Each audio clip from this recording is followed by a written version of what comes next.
हजारों साल पहले बाबुल की सरजमीन पर एक जालिम बादशाह की पैदाइश से पहले सितारों के माहिरीन ने आसमान देखा और एक बड़ी खबर दी। उस साल जो बच्ची पैदा होगा वो इस सल्तनत को तबाह कर देगा, बादशाह को ख़त्म कर देगा। नमरूद ने फौरी हुक्म जारी किया, इस साल पैदा होने वाले हर लड़के को कत्ल कर दो। लेकिन अल्लाह का मंसूबा कुछ और था। इसी साल एक गार में एक माँ ने एक बच्चे को जन्म दिया जिसका नाम इब्राहीम रखा गया। माँ ने बच्चे को छिपा कर पाला और जब इब्राहीम अलैहिस्सलाम चलने लगे तो उनकी आंखें आसमान की तरफ उठती थीं। इब्राहीम अलैहिस्सलाम जवान हुए।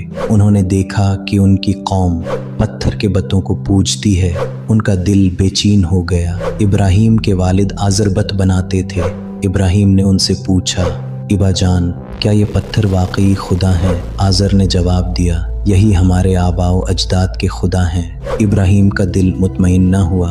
एक दिन पूरी कौम ईद के लिए शहर से बाहर गई। इब्राहीम अकेले बत खाने में रह गए। उन्होंने बत्तों को देखा और एक कुल्हाड़ी उठाई और तमाम बत्तों को तोड़ दिया। बत एक एक करके गिरते गए। सिर्फ सबसे बड़े बत को छोड़ दिया और कुल्हाड़ी उसके कुंधे पर रख दी। जब कौम वापस आई और ये मंजर देखा तो आग भड़क उठी। ये इब्राहीम का काम है, उसे पकड़ो। इब्राहीम अलैहिस्सलाम को नमरूद के दरबार में लाया गया, वही शाही तख्तगाह जहां बादशाह अपने आप को खुदा समझता था। इब्राहीम अलैहिस्सलाम को तख्त के सामने लाया गया। नमरूद ने पूछा, तुम्हारा रब कौन है? इब्राहीम अलैहिस्सलाम ने कहा, मेरा रब वो है जो ज़िंदगी देता है और मौत देता है। नमरूद ने हंस कर कहा, मैं भी यही करता हूँ। और उसने दो कैदियों को बुलाया, एक को छोड़ दिया, एक को कत्ल करवा दिया। इब्राहीम ने कहा, अच्छा, मेरा रब सूरज को मशरिक़ से निकालता है, अगर तुम खुदा हो तो उसे मगरिब से निकाल कर दिखाओ। नमरूद का चेहरा सफ़ेद पड़ गया। पूरी दरबार में सन्नाटा छा गया। नमरूद कुछ न बोल सका, लेकिन उसका गुरूर टूटने की बजाय उसका गुस्सा और बढ़ गया। उसने अपने दरबारियों को हुक्म दिया, इब्राहीम को आग में डाल दो, ऐसी आग जलाओ जो पहले कभी न जली हो। पूरे बाबुल में लकड़ियां जमा होने लगें। महीनों तक लकड़ियां जमा की गईं।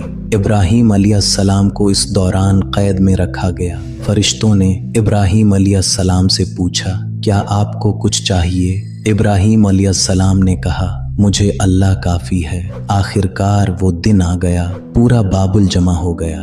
नमरूद एक ऊंचे चबूतरे पर बैठा था और इब्राहीम अलैहिस्सलाम को जेल से लाया गया। आग जलाई गई। शाले आसमान को छूने लगे। गर्मी इतनी थी कि परिंदे करीब ना आ सकते थे।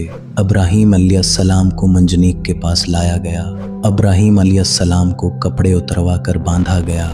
इब्राहीम अलैहिस्सलाम के लबों पर एक ही कलमा था, हस्बी अल्लाह व नामल वकील, और मंजनीक छोड़ दी गई। इब्राहीम अलैहिस्सलाम आग की तरफ बढ़ते गए और अल्लाह ने फरमाया, ऐ आग, ठंडी हो जा और सलामती बन जा। इब्राहीम के लिए आग ने इब्राहीम अलैहिस्सलाम को न जलाया, बल्कि वो आग उसके लिए गलजार बन गई। लोगों ने देखा और हैरान रह गए। नमरूद के चेहरे का रंग उड़ गया। उसकी सारी ताकत, सारी बादशाहत सब बेकार हो गई।